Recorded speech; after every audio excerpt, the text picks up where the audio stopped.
श्रीगुरुभ्यो नमः। हरिः ओं। श्रुतिस्मृतिपुराणानामालयं करुणालयं नमामि भगवत्पादशङ्करं लोकशङ्करं।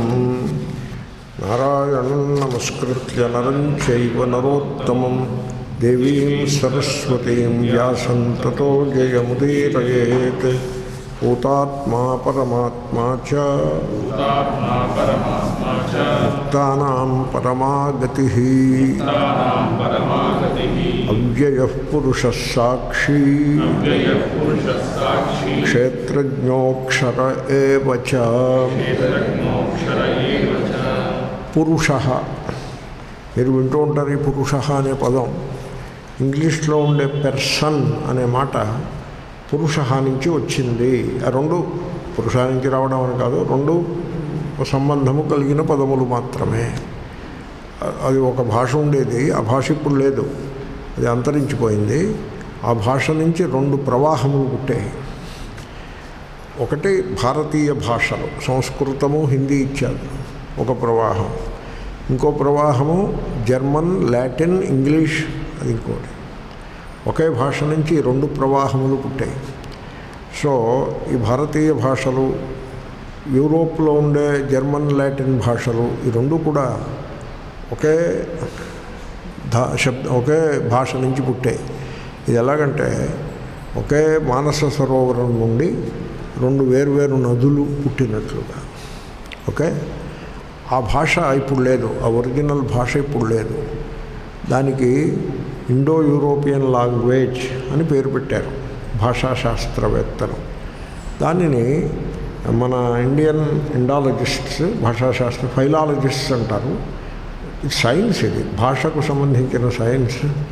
భాషాశాస్త్రవేత్తలు దాన్ని హిందీలో, మన తెలుగులోకి ఎలా ట్రాన్స్లేట్ చేశారంటే భారోపీయ భాష అని ట్రాన్స్లేట్ చేశారు.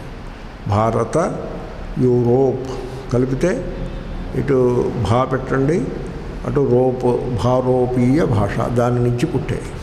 ఇదంతా ఇక్కడ సంబంధం లేదు, అయినా మీకు తెలుసుంటే మంచిదని చెప్తున్నాను. కాబట్టి ఈ భాషలలో పరస్పర సాన్నిహిత్యము, పరస్పర సంబంధములు మనకి కనబడుతూ ఉంటాయి. ఆ పోలికలు కనపడుతూ ఉంటాయి. ఈ కజిన్స్లో పోలికలు కనపడతాయి, చూసారా, అలాగనమాట. సో కాబట్టి పురుష, పెర్సన్, ఈ పురుష పదాన్ని మీరు అర్థం చేసుకో, ఊరికే పారాయణ చేయడం ఏం కాదు. ఎందుకంటే ఈ పురుష మీద పాలిటిక్స్ కూడా ఉన్నాయి. పురుష పాలిటిక్స్ అంటూ ఉంటాను నేను.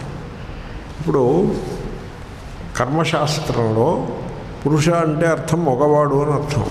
పురుష, స్త్రీ. ఓకే, పురుష, స్త్రీ. పురుష అంటే మగవాడు, స్త్రీ అంటే ఆడుది అని తేడా, లింగభేదము. మరి కర్మకాండలో లింగభేదం ఉంటుంది కదా, ఉపాసన కూడా అంతే. ఉపాసనలో కూడా లింగభేదం ఉంటుంది. దత్తాత్రేయ ఉపాసన చేస్తున్నాడంటే ఒక పురుషుడి దేవతను ఉపాసన చేస్తున్నాడు. అమ్మవారి ఉపాసన అంటే స్త్రీ దేవతను ఉపాసన చేస్తున్నాడు. ఆ భేదం ఉంటుంది. వేదాంతం దగ్గరికి వచ్చేప్పటికీ ఈ భేదము ఉండదు. పెర్సన్ అని ఇంగ్లీష్లో అంటే అది పురుషుడా, స్త్రీయా, మగవాడా, ఆడుదియా? పెర్సన్ అంటే ఏది, రెండు కూడా. మగవాడైనా పెర్సనే, ఆడుది అయినా పెర్సనే. అంటే దాని అభిప్రాయం ఏమన్నమాట, పెర్సన్ అనే పదము లింగ స్పెసిఫిక్ కాదు, లింగమును నిర్ధారించేది కాదు. మగవాడు కావచ్చు, ఆడుది కావచ్చు. మీకు అలాంటి పదం తెలుగులో పదం చెప్తా. మనిషి అన్నారనుకోండి, మగవాడా, ఆడదా, ఏదైనా కావచ్చు. ఆడది కూడా మనిషే, మగవాడు కూడా మనిషియే. అలాగే వేదాంతం దగ్గర పురుష అంటే అది లింగ స్పెసిఫిక్ పదము కాదు. అది మగవాడు, ఆడది అనేది ఏమీ కాదు.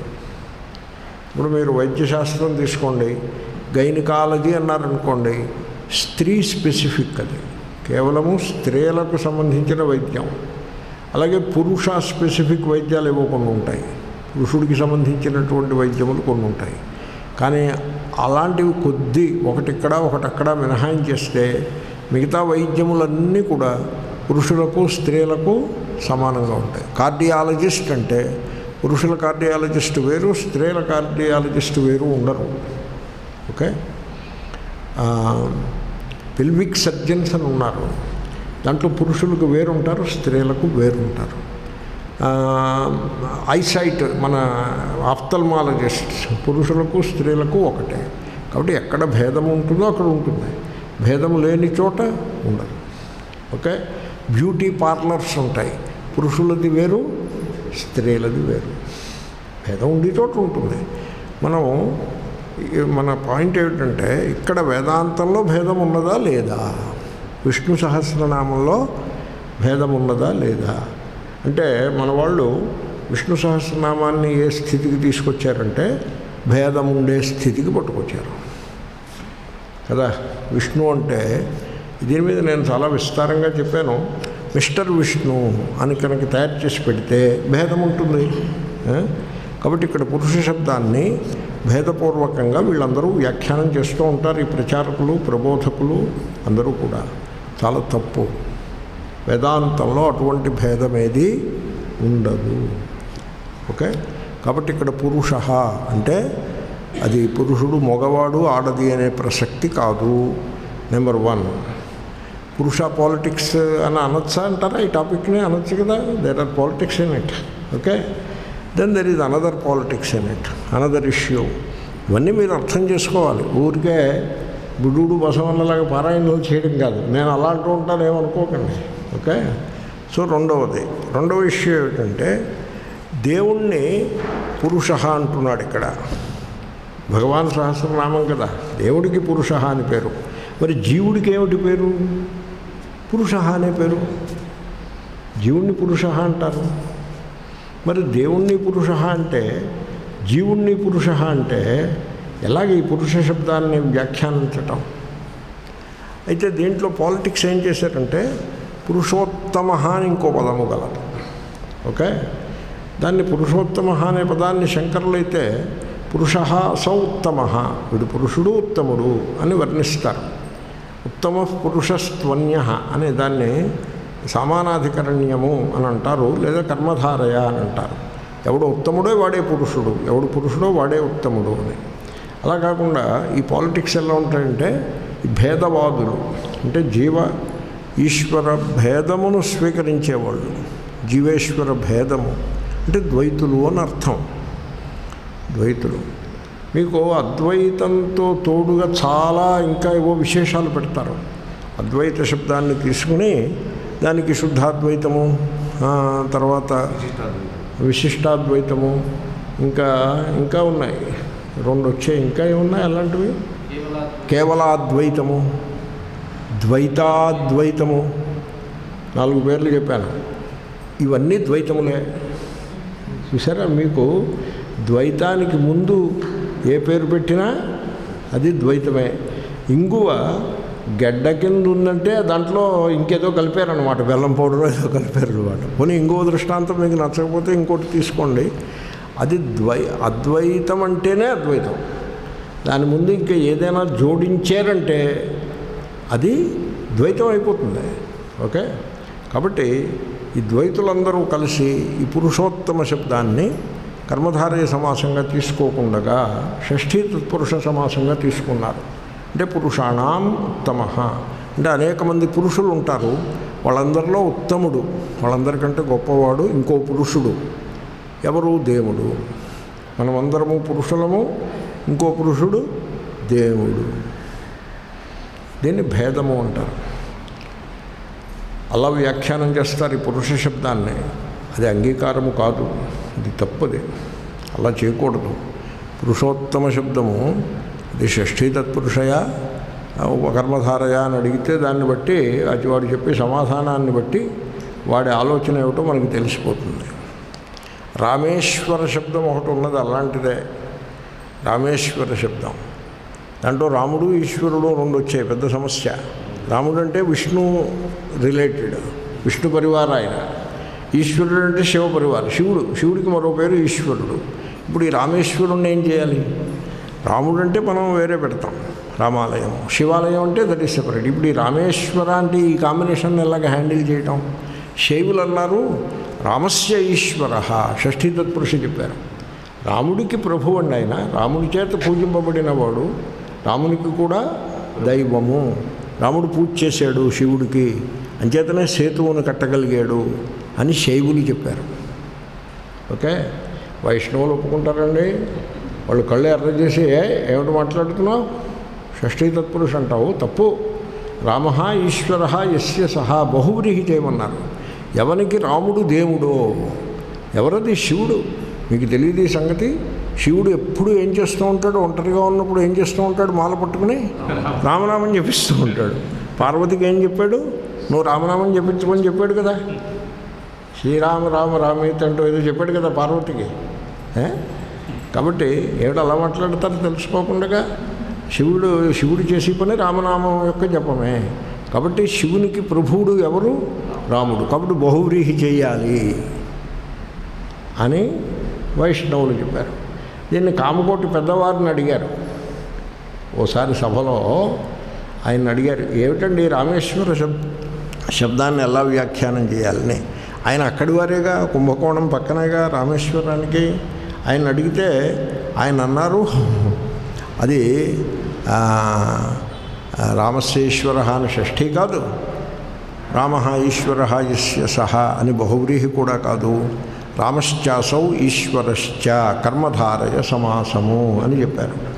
ఈయనే రాముడు, ఈయనే శివుడు అని చెప్పారు. అదే అద్వైతం. అప్పుడు అందరూ కూడా ఆహా ఎంతటి మహాపురుషులు ఈయన, ఎంత బాగా చెప్పారు అని సంతోషించారు పండితులు. సమాసం అంటే ఏమిటో తెలుసున్నవాళ్ళు.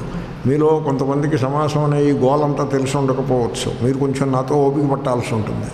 ఎందుకంటే ఇక్కడ కొంతమంది వ్యాకరణ విద్యార్థులు ఉన్నారు, వాళ్ళకు కూడా నేను కవర్ చేసుకోవాలి కదా, మరి వాళ్ళని కూడా నాతో పాటు తీసుకెళ్ళాలి కదా. అందుకోసం ఇలాంటి విషయాలు కొన్ని చెప్తూ ఉంటాను. మీరు అలా నాకేసి అలా కళ్ళప్పగించి ఏమిటిరా వీడు చెప్తున్నాడో చూస్తూ ఉంటారు. That is it goes on. Okay, తర్వాత మళ్ళీ కథలోకి వస్తాం. కాబట్టి పురుష, దీంట్లో ఉన్న సమస్యను మీరు పరిశీలించండి. పురుష అంటే జీవుడు అని అర్థం, పురుష అంటే దేవుడు అని అర్థం. ఏ అర్థం చెప్పాలి ఇక్కడ? దేవుడనే చెప్పాల్సి ఉంటుంది. ఎందుకంటే ఇది దేవుడు సహస్రనామాలు కదా, భగవాన్ సహస్రనామం. మరి దేవుడికి పురుష అని ఎలా అన్నారు? మరి జీవుణ్ణి కూడా అదే పేరుతో ఎందుకు నిర్దేశించారు? ఈ విషయాలను మీరు ఈ క్లాస్లో పరిశీలించాల్సి ఉంటుంది. మరి విష్ణు సహస్రనామం స్టడీ అంటే ఎలా ఉంటుంది, స్టడీ అంటే ఎలా ఉంటుంది. ఇప్పుడు ఎప్పుడైనా క్యాల్కులస్ ఉందనుకోండి, క్యాల్కులస్ పారాయణ చేసే విద్యార్థులను ఎప్పుడైనా మీరు చూసారా? క్యాల్కులస్ని పారాయణ చేస్తారా, చదువుకుంటారా? చదువుకుంటారు. క్యాల్కులస్ని పారాయణ చేయడం ఏమిటి? సో అలాగుంటుందా? ఈ పారాయణ అనేది ఎప్పుడైతే వీళ్ళు ప్రవేశపెట్టారో అప్పుడే జ్ఞానమునకు గండి పడిపోయింది. ఎందుకంటే వాడు తెలుసుకోవటం ఆవశ్యకము అనేటువంటి సూత్రము పక్కన పెట్టేశారు. ఒకసారి బ్రహ్మసూత్ర పారాయణ అంటూ వాళ్ళు వచ్చారు నా దగ్గరికి. నేను ఎంకరేజ్ చేయలేదు. ఎందుకు ఎంకరేజ్ చేయలేదంటే, పారాయణాన్ని మొదలు పెడితే అధ్యయనాన్ని పక్కన పెట్టేస్తారు, పారాయణ చేస్తూ కూర్చుంటారు. ఒక గంటన్నర పారాయణ చేయడం, వెళ్ళి కాఫీ తాగుతూ రావడం, మళ్ళీ పారాయణ చేస్తూ ఉండటం. 4-5 కలిసి గ్రూప్గా పారాయణ చేస్తున్నారనుకోండి, షిఫ్ట్స్లో పారాయణ చేసేయచ్చు. ఒక గంట సేపు వారు చేస్తారు, ఒక గంట సేపు వీరి పుస్తకం పూర్తయిపోతుంది. ఏదో రిలే నిరాహార దీక్షలాగా. కాబట్టి రిలే ఉపవాసం మనం చేయొచ్చుగా. ఇప్పుడు ఏకాదశి ఉపవాసం ఉందనుకోండి, పొద్దున్న 6 నుంచి 10 దాకా నేను ఉపవాసం చేస్తా, 10 నుంచి 3 దాకా మీరు ఉపవాసం చేయండి, 3 నుంచి 9 దాకా ఇంకొకటి ఉపవాసం చేస్తాడు. అందరూ హ్యాపీ కదా. ఈ పారాయణల వల్ల ఒరిగేదేమీ లేదు. ఏవైనా కొన్ని పారాయణ చేయదగ్గవి ఉంటే కానివ్వండి, ఉండొచ్చు. కానీ విష్ణు భగవాన్ సహస్రనామాన్ని మీరు ఆ కేటగిరీలో వేయటానికి వీల్లేదు. దీన్ని మీరు అధ్యయనం చేయాలి. ఇప్పుడు ఈ సమస్యను మీరు పరిష్కరించాలి. అవ్యయుడు అనే సమస్య పరిష్కారం అయింది కదా, ఇప్పుడు ఈ పురుష అనే సమస్యను పరిష్కారం చేయాలి. మొట్టమొదట దేవుడికి పురుష అనే పేరు ఎలా వచ్చింది, తర్వాత జీవుడి సంగతికి వద్దాం. అసలు దేవుణ్ణి పురుష అని ఎందుకన్నారు? శంకర భగవత్పాదులు భాష్యాల్లో అనేక పర్యాయములు ఈ పురుష శబ్దాన్ని వ్యాఖ్యానం చేశారు. పురుష శబ్దం విష్ణు సహస్రనామంది కాదు, అది విష్ణు సహస్రనామంలోకి ఉపనిషత్తుల నుంచి వచ్చింది. మీరు పురుష సూక్తం అనే మాట విని ఉంటారు. పురుష సూక్తం ఋగ్వేదంది, ఒరిజినల్ ఋగ్వేదం. ఋగ్వేదం పరిశిష్టం కాదు, ఋగ్వేదం ఒరిజినల్లో పురుష సూక్తం. అక్కడి నుంచి యజుర్వేదంలోకి ఇతర వేదాల్లోకి వచ్చినది. యజుర్వేదం, సామవేదము 3. అథర్వణ వేదం గురించి మీరు చింత చేయకూడదు. సో ఈ 3 వచ్చినది కనుక పురుష సూక్తం అనే మాటలో పురుష శబ్దానికి దేవుడు అని అర్థం. ఓకే, ఇక్కడ కూడా పురుష శబ్దము దేవుడునే చెప్తోంది. కాబట్టి ఏ బేసిస్ మీద ఆ పదమునకు ఉండేటువంటి వ్యుత్పత్తి దేని మీద దేవుణ్ణి చెప్తున్నారు? మీరు వ్యుత్పత్తి అనే మాట విన్నారా? వినుంటారు. హై స్కూల్లో 10th క్లాస్ చదివారు కదా, దాంట్లో తెలుగు చదివే ఉంటారు. ఈ క్రింది పదములకు వ్యుత్పత్త్యర్థమును వ్రాయుడు. ఒక్కో దానికి 2 మార్కులు. 1 పంకజము ఏం రాస్తారు? బురద నుండి పుట్టున్నది పద్మము అని రాస్తారు కదా, అవునా? శీతాంశుడు అంటే చల్లని కిరణములు గలవాడు చంద్రుడు రాస్తారు కదా. పురుష ఏమిటి చెప్తారు? దీనికి వ్యుత్పత్తి చెప్పాలి. సో శంకరులు 2 వ్యుత్పత్తులను చెప్పారు ఉపనిషత్తులలో. పురి శేతే ఇది పురుష. సరే, దానికి తర్వాత వద్దాం. పూర్ణత్వాత్ పురుష, పూర్ణుడు అని అర్థం చెప్పారు. పూర్ణుడు. కాబట్టి దేవుడు పురుషుడు ఎందుకైనాడు? పూర్ణుడు గనుక. దేవుడు పురుషుడైనాడు పూర్ణుడు గనుక. అంటే ఇప్పుడు చూడండి, కలెక్టర్ అనేవాడు ఒకడు ఫిక్స్డ్ కలెక్టర్ ఉంటాడా? లేకపోతే ఆ పరీక్ష పాస్ అయినవాడు కలెక్టర్ అవుతాడా? ఆ తేడా లేదు. కొన్ని చోట్ల డైనాసిటీ ఉంటుంది, పరివారవాద్. ఒకడు ఫిక్స్డ్ ఉంటాడు, వాడు ప్రెసిడెంట్ అవుతాడు.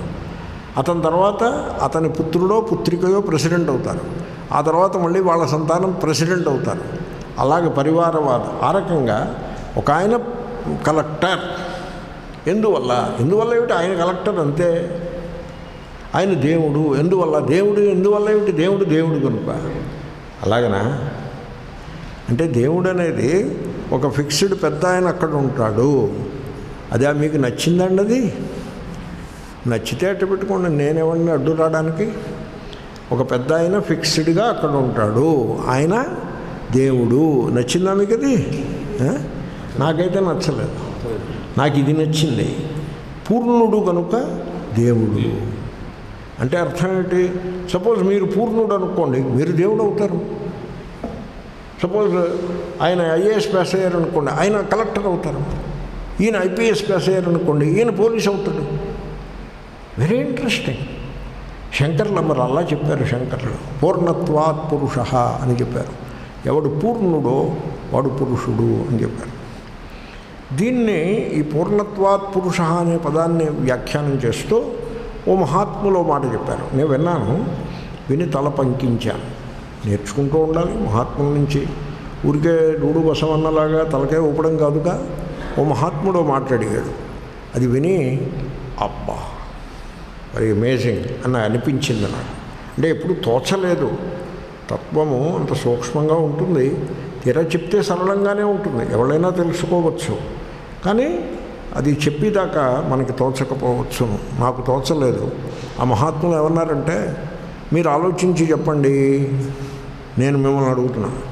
ఆయన అడిగింది నేను మిమ్మల్ని అడుగుతున్నా.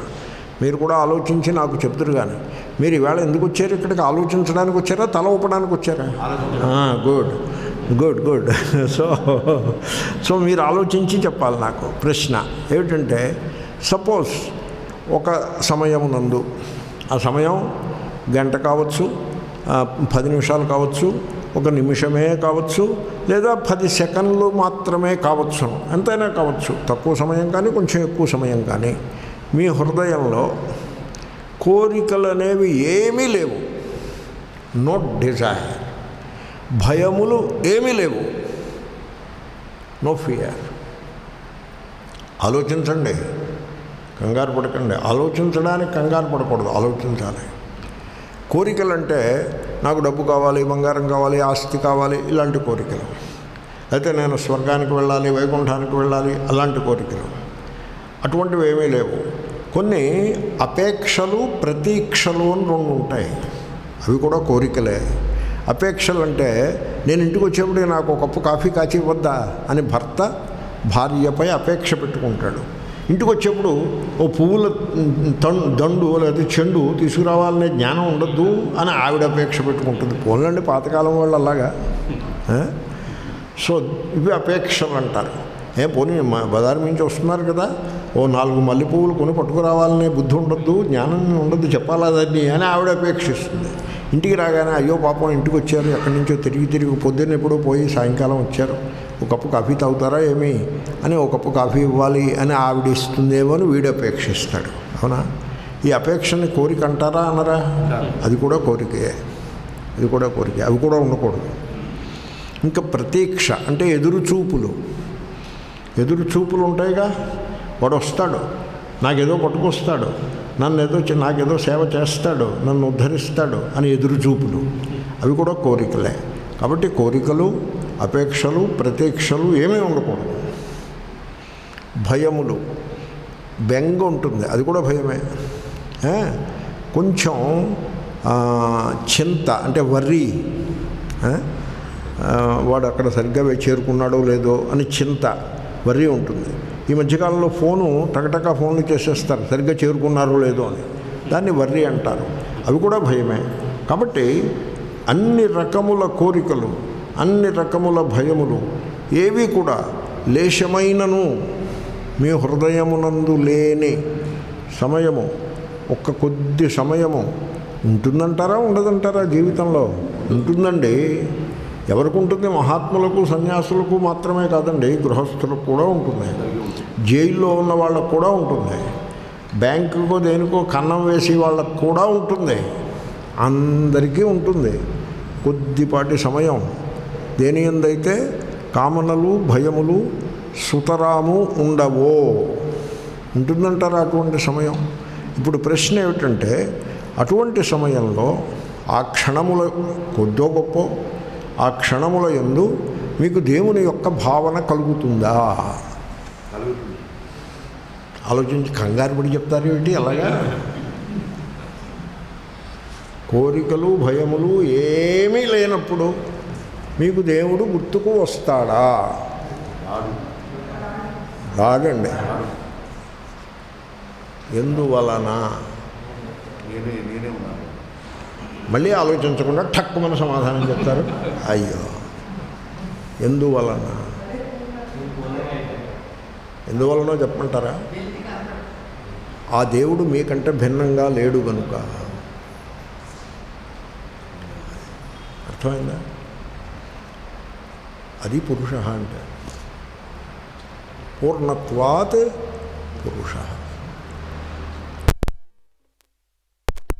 శబ్దాన్ని అర్థం చేసుకోవడంలోనే మీకు అభేదము అలా పైకి ప్రకాశిస్తుంది. మీరు పురుష శబ్దాన్ని కల్తీ చేసి పెట్టడంలోనే ద్వైతము ప్రవేశిస్తుంది. మీరు గమనించారా? కాబట్టి ఇప్పుడు దేవుడు ఎక్కడ ఉంటాడండి? దేవుడు ఎక్కడ ఉంటాడు? వైకుంఠంలో ఉంటాడు. వైకుంఠం ఇదే వైకుంఠం. మీ హృదయము సకలములైన కామనల నుండి, భయముల నుండి నిర్ముక్తమై ఉన్నప్పుడు ఆ హృదయమునకే వైకుంఠము అని పేరు. ఆ హృదయమునందు దేవుడు ఉంటాడు. అంచేతనే ఆయనకి పురుష అని పేరు వచ్చినది. చూడండి, దేవుడిని నిర్వచించే విధానం ఎలా ఉందో గమనించారా? దేవుడిని అర్థం చేసుకునే విధానం. You have to understand God. Understanding Ishwara అని ఒక పదము కలదు, ఒక ఎక్స్ప్రెషన్ ఉన్నది. So you have to understand Ishwara. ఈశ్వరుణ్ణి తెలుసుకోవాలి. ఈశ్వరుణ్ణి పూజ చేయాలి, ఈశ్వరుని ఉపాసించాలి, కానీ తెలుసుకోవాలి ఎప్పటికో. ఇది తెలుసుకోవటము అంటే ఏమిటనమాట? పూర్ణుడై ఉండుట వలననే ఆయన దేవుడైనాడు. ఒకచో ఆ పూర్ణత్వము నాయందే ఉన్నట్లయితే నేను దేవుడు అగుటకు అభ్యంతరమేమున్నది? ఆయన ఐపీఎస్ పాస్ అయి పోలీస్ అయినాడు. సపోజ్ అదే ఐపీఎస్ నేను పాస్ అయ్యాను అనుకోండి, నేను పోలీస్ అవ్వచ్చు. అభి హో సక్తే హై. టీ సేల్ చేసిన వాళ్ళు ప్రైమ్ మినిస్టర్ అవ్వచ్చు. హో సక్తా హై, బన్ సక్తా హై. అబ్బాయి కాదండి, ఫలానా కుటుంబంలో పుట్టిన వాళ్ళు మాత్రమే. నేను పాలిటిక్స్ మాట్లాడుతున్నాను అనుకోకండి, పాలిటిక్స్ మాట్లాడలేదు. పురుష శబ్దానికి నిర్వచనం చెప్తున్నా, ప్రాక్టికల్గా చెప్తున్నా. ఫలానా కుటుంబంలో పుట్టి ఫలానా నామధేయము గలవారు మాత్రమే ప్రైమ్ మినిస్టర్ అవ్వాలి అని కూడా అనొచ్చు మీరు. అలా కూడా మొనార్కీ అలాగే ఉంటుంది. మరి మొనార్కీ అలాగే ఉంటుంది. అలా అదొక పద్ధతి, అది ద్వైత పద్ధతి. అద్వైత పద్ధతి ఎలా ఉంటుంది? టీ సేల్ చేసిన వాడు కూడా ప్రైమ్ మినిస్టర్ కావచ్చు. హో సక్తా హై అంటే ఏమిటి? టీ సేల్ చేసినందువల్ల ప్రైమ్ మినిస్టర్ అవుతాడా? టీ సేల్ చేసినందువలన అవడు. దానికి తగిన కండిషన్ సాటిస్ఫై అయితే ప్రైమ్ మినిస్టర్ అవ్వచ్చు, అభ్యంతరం ఏమీ లేదు. టీ సేల్ చేసిన వాళ్ళు ప్రైమ్ మినిస్టర్ కావచ్చు, ఇంకో క్లర్క్ చేసిన వాడు ప్రెసిడెంట్ కావచ్చు, ఏదైనా కావచ్చు. మీరు దైవస్వరూపుడు కావచ్చు. దీన్నే పొటెన్షియల్ అంటారు. Every soul is potentially divine. Swami Vivekananda యొక్క సువర్ణాక్షరములలో లిఖించదగిన మాట. ఈరోజు ప్రత్యేకమైన సుదినము. ఎలా అనగా ఈరోజు వివేకానంద స్వామి సుమారు 115 సంవత్సరాల క్రితం మహబూబ్ కాలేజీకి వచ్చారు. మహబూబ్ కాలేజీ అని ఉంది అక్కడ, డిగ్రీ కాలేజీ. అక్కడికి వచ్చారు. అక్కడికి వచ్చి అక్కడ ఉన్నారు. అక్కడ కొంతమంది భక్తులు సమావేశమైతే వారిని ఉద్దేశించి ప్రసంగించినారు ఈరోజు. దానికి స్మరణ, దానికి స్మృతిగా ఈరోజు అక్కడ కార్యక్రమం అయినది. దానికి వెళ్ళే భాగ్యము నాకు కూడా కలిగినది. అంటే నాకు ఒళ్ళు జలధరించింది. ఎందుకంటే నేను ఎక్కడ నిలబడి ఉన్నాను, ఎక్కడైతే స్వామి వివేకానంద ఇటునటు తచ్చాడినాడో అక్కడ నేను నిలిచి ఉన్నాను. అది మరి సామాన్యమైన విషయం కాదుగా. చాలామంది ఏమనుకుంటారు, మేము బృందావనంలో ఉన్నాం, ఏ బృందావనంలో శ్రీకృష్ణుడు ఇటు అటు నడయాడినాడో ఆ బృందావనంలో మేమున్నాము అని జనులు భక్తి పరవశలు అవుతారు కదా. నాకు కూడా అలాగే అనిపించింది. స్వామి వివేకానంద ఉన్న చోట నేను ఉన్నాను. సో ఆయన చెప్పారు, each soul is potentially divine. ఆయన ఇంకో మాట చెప్పారు, ఇది నేను మొన్న చెప్పానో ఏమో మళ్ళీ చెప్తున్నాను. ఈ శాస్త్రములు, మతములు, పూజలు, పుస్తకములు, దేవాలయములు, నామరూపములు, ఉపాసనలు, పారాయణలు ఇవన్నీ కూడా సెకండరీ డీటెయిల్స్ అన్నాడు. దేవుడి గురించి తర్వాత వచ్చిన సమాచారం. దేవుడు నీ హృదయంలో ప్రకాశిస్తూ ఉన్నాడు. నీవు ఆ దైవత్వాన్ని ఆవిష్కరించుకొనవచ్చును. ఓకే, ఇప్పుడు నా జేబులో డైమండ్ ఒకటి ప్రకాశిస్తూ ఉన్నది, కానీ మీకు ఆ సంగతి తెలియదు. ఎందుకని? పైన వస్త్రములు కప్పివేసి ఉన్నాయి. వస్త్రములు కప్పు వేసిన దాన్ని తీసేస్తే ఆ డైమండ్ ప్రకాశిస్తుంది. అదేవిధంగా మీ హృదయంలో పరమాత్మ ప్రకాశిస్తూ ఉన్నాడు. అయితే మరి ఆ పరమాత్మ కప్పివేయబడుతున్నాడు ఎందువలన? కేవలం ఇంతే, కామనలు భయముల వలన మాత్రమే. ఇప్పటివరకు జరిగిన చర్చ అదియే కదా. కామనలు భయములు ఉండబట్టియే పరమాత్మ కప్పివేయబడి ఉన్నాడు. అయితే కామనలు భయములు తీసేస్తే ఏమవుతుంది? దీని మీద స్వామి వివేకానంద చాలా చక్కటి ఫార్ములాని ఇచ్చినాడు. Desirelessness and fearlessness are godliness అని ఇచ్చాడు అని ఆయన చెప్పిన మాట. మీరు చూసుకోండి, నిష్కామ, కామనలు లేని విధముగా ఉండుట, భయములు లేకుండా ఉండుట. భయం లేకుండా ఉండాలి. అది మరి మీరు దాన్ని సాధించాల్సి ఉంటుంది. జ్ఞానము వలననే భయము తొలగును. భయము గురించి నేను చాలా విస్తృతమైన ప్రసంగములను ఇక్కడనే భగవద్గీత సందర్భంలో చెప్పి ఉన్నాను. కనుక మీకు భయం అనేది ఉండకూడదు, కామనలు అనేవి ఉండరాదు. ఆ రెండూ లేకుంటే, భయం అంటే మానసికమైనండో. ఇప్పుడు నడిచి వెళ్తుంటే ఎదురకుండా పాము వచ్చిందనుకోండి, నాకు భయం లేదు అని వెళ్ళి దాని మీద కాలు అది కాదు, అది కాదు, దాన్ని మూర్ఖత్వం అంటారు, అభయం అనరు. పాము వస్తే ఏం చేస్తారు? ఓ పాము కనపడింది, ఏం చేస్తారు? అటు అడుగు వేయడం మానేసి వెనక్కి అడుగు వేస్తారు. ఆ తర్వాత పామును అక్కడి నుంచి తీసేసే ప్రయత్నం ఏదో చేస్తారు. దాన్ని భయం అనరు. అది భయం కాదు. భయం అంటే ఏమిటి? రేపు ఏమవుతుందో, మళ్ళీ వారం నాకేమవుతుందో, మళ్ళీ నెల ఏమవుతుందో, దినఫలములు, వారఫలములు, మాస ఫలములు, సంవత్సర ఫలము, వీడి తలకాయ ఫలము, వీడి బ్రతుకు ఫలము. మరి సంవత్సరం ఇన్ని ఫలములు పెట్టినప్పుడు ఇంకా ఆ ఫలం కూడా పెట్టాలి. అవన్నీ చూసుకుంటూ భయపడుతూ ఉండడం, దాన్ని భయం అంటారు. అర్థమైందండి భయం అంటే ఏమిటో? కాబట్టి సో కామనలు లేకుండా నిష్కామ, నో డిజైర్. అంటే మీరు ఇలా చెప్పగలగాలి, నాకు ఈ ప్రపంచము నుండి కోరదగ్గది, ఈ జగత్తు నుండి కోరదగ్గది ఏదీ లేదు, ఈ దేహము నుండి ఈ మనస్సు నుండి కూడా కోరదగ్గది ఏదీ లేదు, దేవుడు నుండి కూడా కోరదగ్గది ఏదీ లేదు. నాకు ఈ ప్రపంచంలో దేని వలనైనను భయము లేదు, మృత్యువు వలన భయము లేదు, దేని వలననైనా భయము లేదు. నాకు శత్రువు అనేవారు లేరు. శత్రువు ఉంటే భయము, భయమును బట్టి శత్రువు లేరు. ఆ స్థితికి మీ చేతనను మీరు తీసుకువెళ్ళగలిగినట్లయితే ఆ చేతనకి దైవీ చేతనకి తేడా ఏమీ ఉండదు. అందువలననే సహస్రనామాల్లో పురుష శబ్దాన్ని ప్రయోగించారు. పురుష శబ్దాన్ని అక్కడ పెట్టడంలో అభిప్రాయం ఏమిటంటే ఆ దైవము నీ యందే ఉన్నది, నీవే అయి ఉన్నది తెలుసుకో అని చెప్పుట కొరకై పురుష శబ్దాన్ని భగవాన్ సహస్రనామాల్లో చెప్పారు. వివేకానంద స్వామి అంటారు, in every one is God. ఆయన అంటున్న మాటల్ని చిన్న ఇంగ్లీషు, పెద్ద ఇంగ్లీష్ ఏమీ కాదు. ప్రతి వాని యందు దేవుడు ఉన్నాడు. ఎలా ఉన్నాడు? ది ఆత్మన్.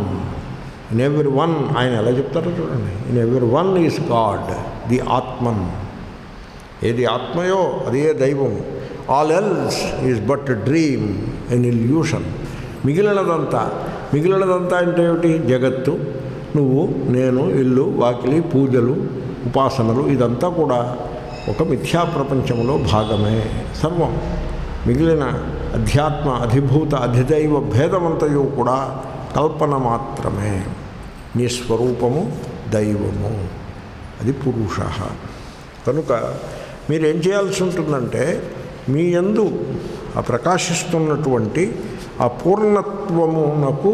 పూర్ణత్వమును ఆవిష్కరించుకునే ప్రయత్నం చేయాల్సి ఉంటుంది. నేను పూర్ణుడను అని తెలుసుకునే ప్రయత్నం చేయాలి. Very simple. కామన ఏదైనా ఉదయించిందనుకోండి, ఈ కామన నా పూర్ణత్వమునకు భంగకారి అవుతున్నది. ఎందుకు ఈ కామన? అనవసరం కదా. మీరు నిష్కామంగా ఉండవచ్చును. అలాగే అభయము, నిర్భయము, భయము కూడా లేకుండగా మీరు ఉండవచ్చును. వీటికి దైవీ సంపద అని పేరు. అభయం, సత్వ సంశుద్ధి, జ్ఞానయోగం వ్యవస్థితి, జ్ఞానే యోగే చ వ్యవస్థితి. మీరు నిష్కామంగా నిర్భయంగా నిలిచి ఉండుట అనగా మీ అందరి దైవత్వమును ఆవిష్కరించుకొనుట. దీన్ని భక్తి అంటారు. దేవుణ్ణి సెపరేట్ చేసి కూర్చోబెట్టి ఆయనకు చిన్న పూజ చేసి తద్వారా మన కోరికలు తీరుతాయని చెప్పేసి భావన చేయుట, అది భక్తికి ఇట్స్ ఎ నెగేషన్. భక్తిని తేడా వచ్చినట్టే. కాబట్టి పూర్ణత్వాత్ పురుష ఒక అర్థము. ఇక రెండవ అర్థానికి వద్దాము. శంకరులు చెప్పిన రెండవ అర్థము పురి శేతే ఇది పురుష. పురి, పుర్ అనే శబ్దము శేతే, పురమునందు నివసించువాడు. పురము, ఇప్పుడు హస్తినాపురంలో ఎవరు నివసిస్తారు అని నేను అడిగాను అనుకోండి మిమ్మల్ని. హస్తినాపురంలో ఎవరు నివసిస్తారని అడిగితే మీరు ఏం సమాధానం చెప్పాలి? ప్రైమ్ మినిస్టర్ గారు నివసిస్తారని చెప్పాలి. కాదు, రైల్వే స్టేషన్ ఎదుర్కొన్న టీ బడ్డీ ఉందండి, అక్కడ వెంకన్నో పుల్లన్నో టీ అమ్ముతూ ఉంటాడని చెప్పకూడదు. హస్తినాపురంలో ఎవరు నివసిస్తారు? Prime minister. వాషింగ్టన్ మహానగరంలో ఎవరు నివసిస్తారు? ప్రెసిడెంట్ నివసిస్తారు. ఓకే. సో ఇది పురము, ఈ దేహము పురము. దీనికి బ్రహ్మపురము అని పేరు. ఉపనిషత్తు అయితే దీనికి బ్రహ్మపురము అని పేరు పెట్టినది. గీతలో దీనిని పురము అన్నారు. బ్రహ్మపురం అనకపోయినా పురము అన్నారు. నవద్వారే పురే, సో దేహే. ఈ పురమునందు పరమాత్మ నివసిస్తున్నాడు. పరమాత్మకు మనము ఇటుకలతో సిమెంటుతో ఆలయం ఒకటి కట్టించారు మనుష్యులు ఇటుకలతో సిమెంటుతో ఆలయం కట్టించారు. పరమాత్మ అనుకున్నాడు, వీళ్ళు ఇటుకలతో సిమెంటుతో కట్టించిన ఆలయంలో నేను ఎందుకు ఉండాలి? నేను ఉండను. నేను కట్టుకున్న ఆలయంలో నేను ఉంటాను అని ఆయన కట్టుకున్న ఆలయం ఈ దేహము. దీంట్లో ఆయన ప్రవేశించి తత్సృష్ట్వా తదేవానుప్రావిశత్, దానిని సృష్టించి దానిలో ప్రవేశించి ఉన్నాడు. ఆయన కట్టుకున్న ఆలయమునందు భూతాత్మానం కృతాలయం భాగవతం. సో కృతాలయం ఆ సకల ప్రాణులను ఆలయములుగా తీర్చిదిద్దుకొని ఆ ఆలయమునందు ఆయన ఉంటున్నాడు. ఇది ఎలాగంటే కొంతమంది ప్రభుత్వం వాళ్ళు కట్టిన క్వార్టర్స్లో నివాసం చేస్తారు, కొంతమంది స్వంత ఇల్లు కట్టుకుని ఆ ఇంట్లో నివాసం ఉంటారు. అదేవిధంగా పరమాత్మ తన ఇల్లు తానే కట్టుకుని, మనం కట్టి ఇల్లు ఆయనకి ఎందుకు, సిమెంట్ తోటి వాటితోటి కడతాం, ఆయన ఇల్లు ఆయనే కట్టుకుని ఆ ఇంట్లో ఆయన నివాసం చేస్తున్నాడు. కాబట్టి పరమాత్మ దీని యందు ఈ పురమునందు గలడు. పురుషేతే ఇది పురుష.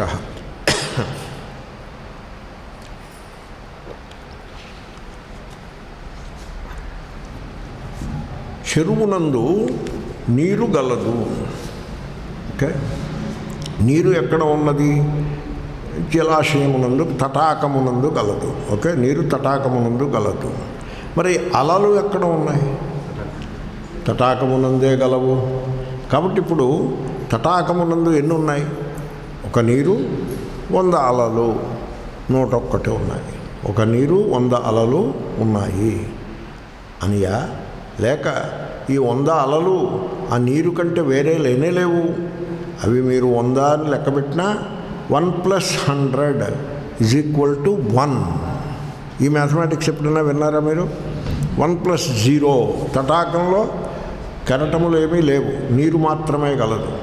1 నీరు ప్లస్ కెరటములు 0 = 1.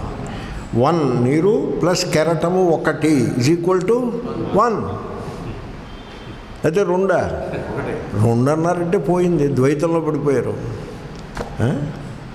ఇప్పుడు అద్దం ముందు మీరు నిలబడితే 1 + 1 హౌ మెనీ? 1. 2 కాదండి, 1 + 1 = 1. ఒక నీరు 10 కెరటములు 1 + 10 = 1. 1 + 100 = 1. 1 + a million waves. పూజ్య స్వామీజీ చెప్పారు, ఓసారి అట్లాంటిక్ వేవ్ చాలా నిరుత్సాహంగా నీరసంగా అలా ముందుకు పోతూ ఉన్నది. ఈ లోపల ఈ అట్లాంటిక్ వేవ్కి కెరటం, వేవ్ అంటే కెరటం, దీనికి ఇంకో వేవ్ కనపడింది. ఆ వేవ్ చాలా ఉత్సాహంగా ఉల్లాసంగా ఉంది. అట్లాంటిక్ వేవ్ అడిగింది, ఏమిటి అంత ఉల్లాసంగా ఉన్నావు, ఏమిటి కారణం ఏమిటి, ఇంతకీ నువ్వు అసలు ఎక్కడి నుంచి వచ్చావు నువ్వు అని అడిగింది. అడిగితే నేను ఇండియన్ ఓషన్ నుంచి వచ్చాను అని చెప్పింది ఈ వేవ్. ఎందుకంటే ఇండియన్ ఓషన్ అట్లాంటిక్ కలుసుకుంటాయి. ఇండియన్ ఓషన్ వెళ్తే ఆఫ్రికా ఖండం దగ్గర అటునుంచి అట్లాంటిక్, ఇటు నుంచి ఇండియన్ ఓషను కలుసుకుంటాయి. అక్కడ ఈ ఇండియన్ ఓషన్ వేవ్ని అట్లాంటిక్ వేవ్ తోటి సంభాషణ, దానికి దీనికి ఏమిటంత ఉల్లాసంగా ఉన్నావు అని ఇండియన్ ఓషన్ వేవ్ని అడిగింది. అట్లాంటిక్ వేవ్ అడిగితే, నాకు ఉల్లాసమే తప్ప ఇంకేమున్నది, ఈ సర్వము నేనే, ఈ సముద్రము స్వరూపంగా ఉన్నాను, నేను పూర్ణుడను, నాకు పూర్ణత్వమే తప్ప నాకు ఉల్లాసము తప్ప వేరే కారణమేమీ లేదు. ఇంతకీ నువ్వెందుకు అన్హ్యాపీగా ఉన్నావు అని అడిగింది ఇండియన్ ఓషన్ వేవ్ అట్లాంటిక్ వేవ్ని. అట్లాంటిక్ వేవ్ చెప్పింది, చూడు నా ముఖం కేసి, నేను చాలా చిన్న కెరటమును, పైనుంచి అలసిపోయి ఉన్నాను, ఎప్పుడో లేకుండా పోతాను, పుట్టాను పోతాను, అంచేతను మరి నా బ్రతుక్కి చిన్నదనమే తప్ప పూర్ణత్వం ఎక్కడి నుంచి వస్తుంది, కాబట్టి నేను దుఃఖంతో ఉన్నాను అని అంది అట్లాంటిక్ వేవ్. అప్పుడు ఇండియన్ ఓషన్ వేవ్ చెప్పింది, నువ్వు పొరపడ్డావు అని చెప్పింది. ఏమిటి పొరపడ్డాను? నువ్వు చిన్నదానివి కాదు, నీకు వాస్తవంగా దుఃఖము లేదు, నువ్వు ఇదంతా కల్పించుకుంటున్నావు, నువ్వు అట్లాంటిక్ మహాసముద్రము కంటే భిన్నముగా లేనేలేవు, నీవు అట్లాంటిక్ సముద్రమే. వాస్తవంలో Indian ocean and Atlantic ocean వేరు లేనేలేవు, అంతా 1 ఓషన్. మనందరము కూడా అదే సముద్రములో అంతర్భాగములే ఉన్నాము, సముద్రము కంటే వేరుగా లేనేలేము, నీ పూర్ణత్వాన్ని నువ్వు తెలుసుకో అని చెప్పింది ఇండియన్ ఓషన్ వేవ్. అప్పుడు అట్లాంటిక్ వేవ్ ఆలోచించి, అవును కదా నేను పూర్ణుడనే అని తెలుసుకుని మోక్షమును పొందినది కథ. ఈ కథలో ఇండియన్ ఓషన్ వేవ్ ఎవరు? పూజ్య స్వామీజీ. ఓకే, అట్లాంటిక్ వేవ్ ఎవరు? అక్కడ శైలోస్వర్గంలో పాఠం చదువుకునేవాళ్ళు. అర్థమైందండి? అది సంగతి. దీనికి అద్వైత మ్యాథమెటిక్స్ అని పేరు. 1+10 = 1, 1+1000 = 1. జీవులు ఈ రోజున మానవులు తీసుకోండి 7 బిలియన్లు ఉన్నారు. 1 God plus 7 billion human beings is equal to 1. 1 God plus this entire universe is equal to 1. That is the అద్వైత.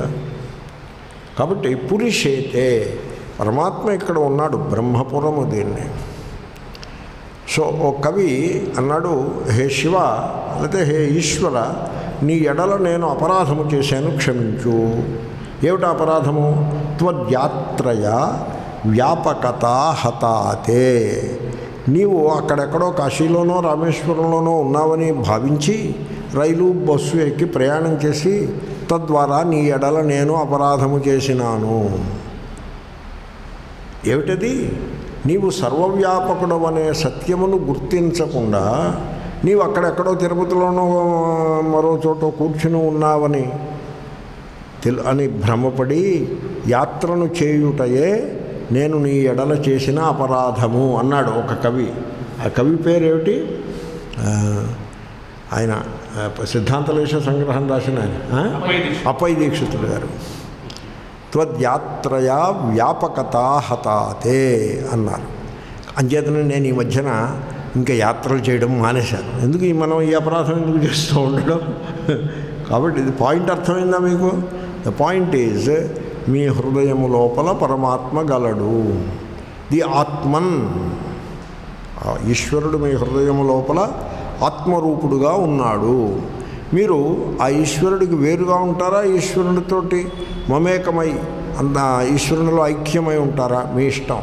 మీరు ఈశ్వరుని నుంచి వేరుగా ఉండాలంటే ఆత్మ చైతన్యం నుంచి ప్రక్కకు జరిగి ఈ దేహము, మనస్సు, నా ఇల్లు, నా వాకిలి, నేను, నా భార్య, నా పిల్లలు, నా భర్త అంటూ ఈ రకంగా నా ఆస్తి పాస్తి అంటూ మీరు అలా కూర్చుంటే ఈశ్వరుని నుంచి విడిపడి మీరు ఒక అజ్ఞాన కల్పితమైన జీవరూపంగా మీరు ఉండొచ్చు.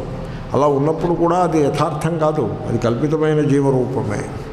అలా మీరు ఉండక్కర్లేదు. ఎందుకు అలా ఉండడం? ఎందుకు ఈ భ్రమ? ఎందుకు? మీరు పూర్ణ స్వరూపులుగా ఉండొచ్చు. సో ఆయన అంటారు, ఎవరు? Vivekananda Swami, glory of the self that appears as man Purusha. చూడండి ఆ పరమాత్మ యొక్క వైభవం చూడండి. వీళ్ళు వైభవం అంటూ ఉంటారు. దేవుడికి శివ వైభవం, విష్ణు వైభవం, ఇవన్నీ ఉపన్యాసాలకు ఉపయోగించే టాపిక్స్. చూడండి ఆయన అంటాడు, ఆ పరమాత్మ యొక్క వైభవము మానవుని యందు ప్రకటమగుచున్నది. The most glorious God that ever was. చూడండి ఆయన ఎలా మాట్లాడతాడు. అసలు దేవుడంటూ దేవుడనే వాడే అసలు ఉంటే ఈ సృష్టి యందు ఆ దేవుడు మానవుడు రూపంగానే ఉన్నాడు అని వివేకానంద యొక్క భాషలో. The only God that ever existed, exist are ever will exist. Look at that. ఎంత పవర్ఫుల్ లాంగ్వేజ్. దేవుడు అనేవాడు భూతకాలంలో కానీ వర్తమాన కాలంలో కానీ భవిష్యత్తులో కానీ ఉండడం అంటూ తటస్థిస్తే ఆ దేవుడు మనిషి కంటే వేరుగా లేనే లేడు, మనిషి యందే ఉన్నాడు. I am to worship there for none but myself. Look at that. కాబట్టి నేను దేవుణ్ణి పూజించాలంటే ఈ దేహమునందు, దేహము మనస్సులకు మూలమునందు ప్రకాశిస్తూ ఉన్నటువంటి ఏ చైతన్యము గలదో దానినే నేను పూజించాలి. నిసర్గదత్త మహారాజ్ చెప్పేవారు, you worship your own consciousness. దృగ్దృశ్య వివేకం అంటే ఇదే. కాబట్టి నీ కాన్షియస్నెస్ని, నీ చేతనను నీవు పూజించుకో. అదే that is the true God. అదే యథార్థమైన దేవుడు. ఆ దేవుణ్ణి అజ్ఞానం చేత తెలుసుకోలేక, లేక అజ్ఞానమే ఒకప్పుడు ఎలా ఉంటుందంటే తెలుసుకోవడం ఇష్టం లేక ఆ రకంగా ఉంటుంది. అప్పుడు మీరు దేవుణ్ణి బయట కల్పించాల్సి ఉంటుంది తప్పిస్తే మీ లోపలనే ఆత్మ చైతన్యం రూపంగా ఆ దేవుడు ఉన్నాడు. మీ లోపల దేవుడు ఉన్నాడు అంటే మీరు సరిగ్గా అర్థం చేసుకోవాలి. మీరు దాన్ని తప్పుగా అర్థం చేసుకోకూడదు. నేను వెంకన్నను, నాకు భార్య 2 పిల్లలు ఉన్నారు, నాకు సంవత్సరానికి ₹1,00,000 ఆదాయం వస్తుంది, నేనైనా దేవుడు కాదు. ఈ వివరాలన్నీ పక్కన పెట్టి ఈ దేహము, ఈ మనస్సు లోపల చైతన్య రూపంగా నేను ప్రకాశిస్తూ ఉన్నాను, నేనేనా దేవుడు? ఎస్. కాబట్టి ఆ తేడాన్ని గమనించాల్సి ఉంటుంది. స్వామి వివేకానంద అంటారు, be still and know that you are God. ఇవన్నీ మొన్న చెప్పానేమో కూడా, నాకే చెప్పినట్టు గుర్తులేదు. ఎప్పుడు చూసినా అవి అంత ఉత్సాహభరితముగా ఉంటాయి. బీ స్టిల్ అంటే ఏమిటి? కదలకంటే దేహాన్ని కదలొచ్చొద్దు, దేహం కదలకపోతే మనస్సు కదలదు. మీరు ప్రాక్టీస్ చేసి, నేను ఇలాంటివన్నీ మెడిటేషన్స్ చేయించా. దేహం కదలకుండా ఉంటే మనస్సు కదలదు, స్టిల్. అండ్ దెన్ చైతన్యం ప్రకాశిస్తూ ఉంటుంది. ఆ చైతన్య ప్రకాశంలో నువ్వు ఈ సత్యాన్ని ఆవిష్కరించుకో. ఏమిటది? I am the God. అక్కడ ఎలా ఆవిష్కారం అవుతుంది? చూస్తే కంటితో చూసి ప్రత్యక్షమా? కాదు. అనుమానమా? కాదు. శబ్దమా? కాదు. అక్కడ శబ్దం కూడా లేదు. మరి ప్రత్యక్షం లేక, అనుమానం లేక, శబ్దం కూడా లేకపోతే అక్కడ ఆవిష్కారం అవటానికి వేరే ఉపాయం ఏమి అంటే ఏ ఉపాయం అక్కర్లేదు. అది స్వయం ప్రకాశము, తనంత తానుగా ప్రకాశిస్తూ ఉంటుంది. దానికి ఉపాయం ఎందుకు? మళ్ళాను సూర్యుడిని చూడడానికి ఉపాయం కావాలా? ఈ కథ చెప్పాను మీకు. అయితే లోకంలో దేవుడి గురించి ఉండేటువంటి భావజాలాన్ని చూస్తే చెప్పిన కథనే ఇంకోసారి చెప్పాలనిపిస్తోంది. చెప్పమంటారా? ఓ పెద్ద ఆయన తెల్లవారుజామున 4 గంటలకో 4:30కో లేచి టీ తాగి అలవాటు. పెద్దవాళ్ళు అలాగే ఉంటారు. యువకులు, వయస్సులో ఉన్నవాళ్ళు పడుకుని నిద్రపోతూ ఉంటారు, హాయిగా నిద్రపోతూ ఉంటారు. పెద్దవాళ్ళు 4 లేచి కూర్చుంటారు, ఒకప్పుడు టీ కావాలి. సో మనవాడు పడుకుని నిద్రపోతున్నాడు. ఈయన పెద్ద ఆయన కొంచెం కాళ్ళు నొప్పులు, లేవడం అది కష్టం. అప్పట్లో ఉండేవి కావుగా, గడియారాలు ఏమీ లేవు. మనవాడిని లేపేరే, బయటికి వెళ్ళి సూర్యుడు ఉదయించేడేమో చూడరా అన్నాడు. లోపల చీకటిగా ఉంటుంది కదండి, సూర్యుడు లోపలికి రాడుగా, బయట సూర్యుడు ఉదయించేడేమో చూడు అని వీడు మనవుడిని తోశాడు. తోస్తే మనవుడు పైకి వెళ్ళొచ్చి, తాతయ్య పడుకో, ఇంక సూర్యుడు కనపడలేదు, నాకు అంతా చీకటిగా ఉంది అని చెప్పాడు. వాడు భక్తుడు. నిజంగా ఈ భక్తుల కావాలో పడేయాలి వాడిని. అంతా చీకటిగా ఉందయా, నాకేమీ సూర్యుడు కనపడలేదు, పడుకో అని చెప్పాడు. అంటే ఈ తాతయ్య అంటాడు, ఓరి మూర్ఖుడా, ఆ బ్యాటరీ లైట్ తీసుకెళ్ళి చూడరా, చీకటిగా ఉందని చెప్పేసి.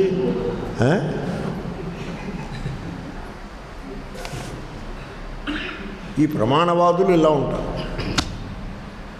అరే స్వయం ప్రకాశ చైతన్యం అది ఎలా తెలుస్తుందని అసలు నువ్వు ప్రశ్న వేయడం ఏమిటి? అసలు కేన ఉపాయేన తం జానీయాత్ అని ఆ కేన అనే కరణమును నువ్వు అసలు ప్రవేశపెట్టడమే పొరపాటు. కరణము యొక్క అపేక్ష లేదు అక్కడ. కరణము అంటే ప్రమాణమునకే కరణము అని పేరు. ప్రమాయా కరణం, అది స్వయం ప్రకాశము. దానికి కరణం అక్కర్లేదు, మిగతా వాటి అన్నింటికీ కావాలి. అటువంటి స్వయం ప్రకాశ చైతన్యము ఏది కాదు, అది ప్రకాశిస్తుంది ఎప్పుడు? మనస్సు కదలడం మానేస్తే. Be still and know that you are God. కాబట్టి పురుష.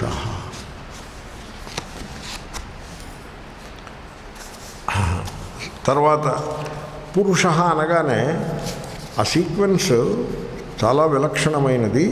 తర్వాతి నామము సాక్షి. ఓ మహాత్ములను అడిగాను నేను, ఏమంటే ఆత్మదేవ అని ప్రయోగము కలదు మండూక్యంలో.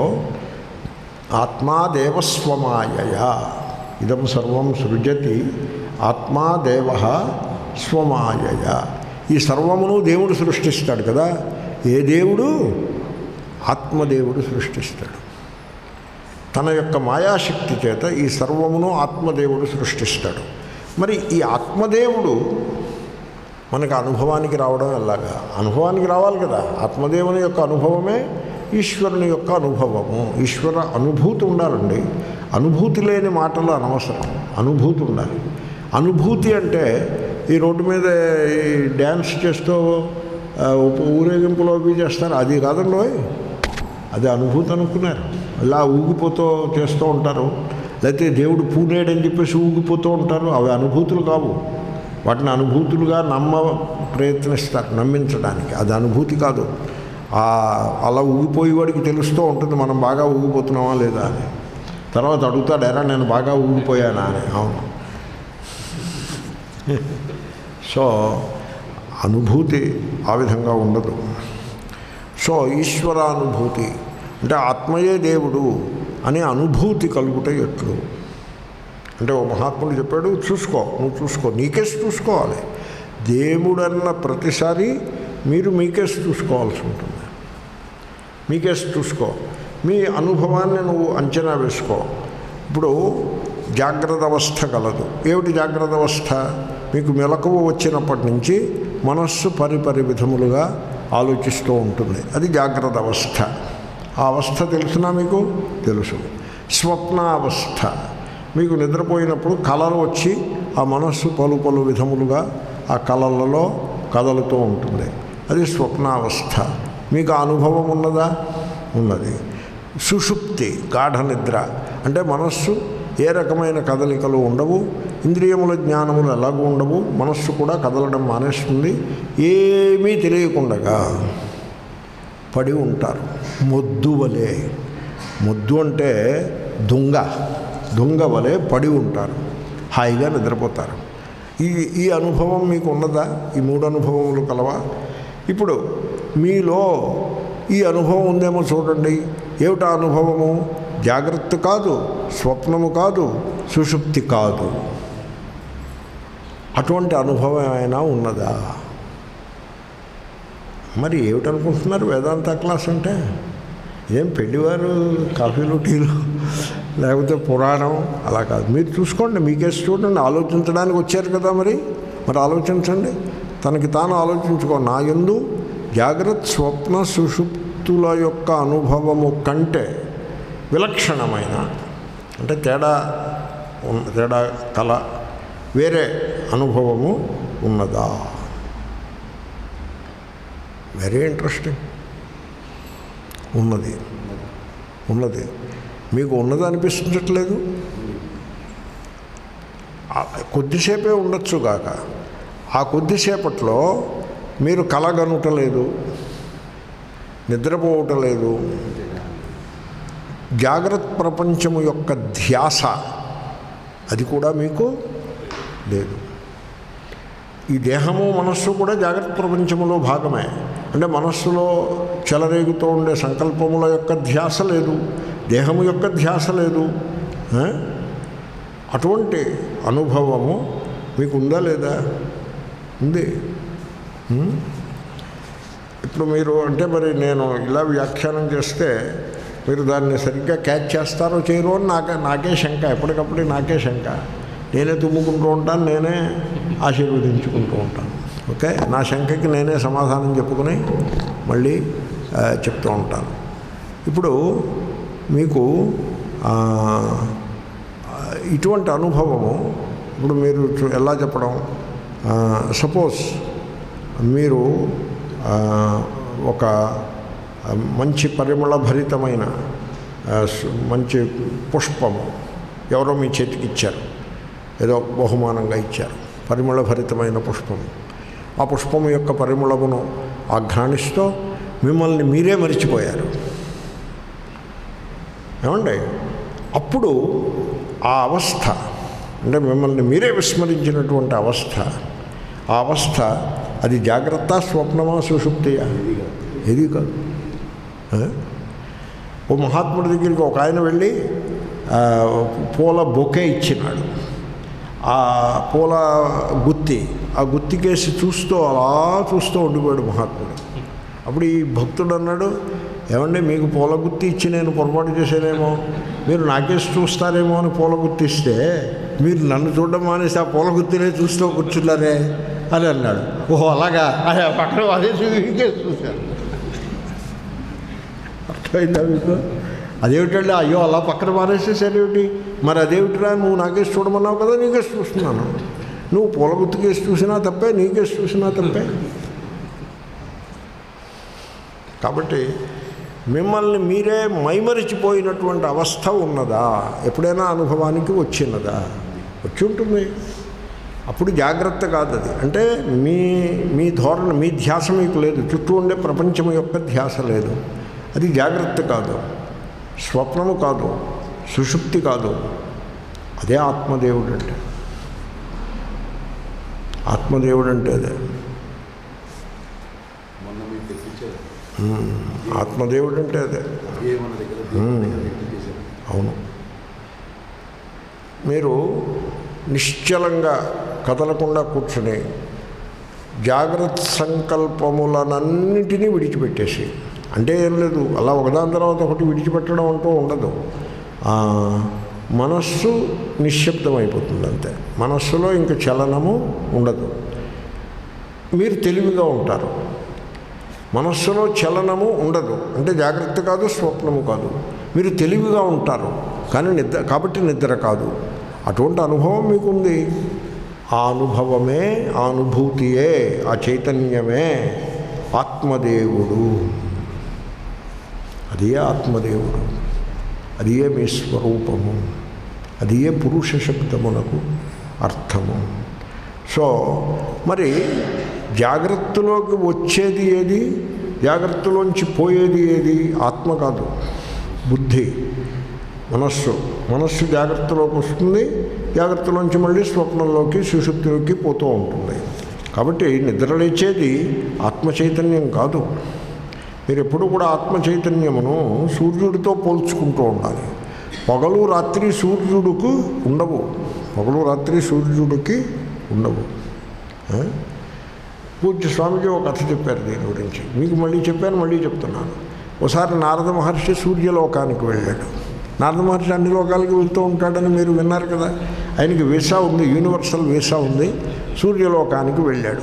సూర్యుడు ఏమో, నారదా బాగున్నావా, ఇలా వచ్చావేమిటి అంటే, బాగానే ఉన్నాను అంటే, మిమ్మల్ని చూసిపోదామని వచ్చాను అని సూర్యుడికి దండం పెట్టి, సూర్యుడా, నీ యొక్క గొప్పతనం నీకు తెలుసో తెలియదో, నన్ను స్తుతించని నిన్ను స్తుతిస్తున్నాను, నువ్వు సకల లోకము యొక్క చీకట్లను పారద్రోలేదవు అని స్తుతించినాడు.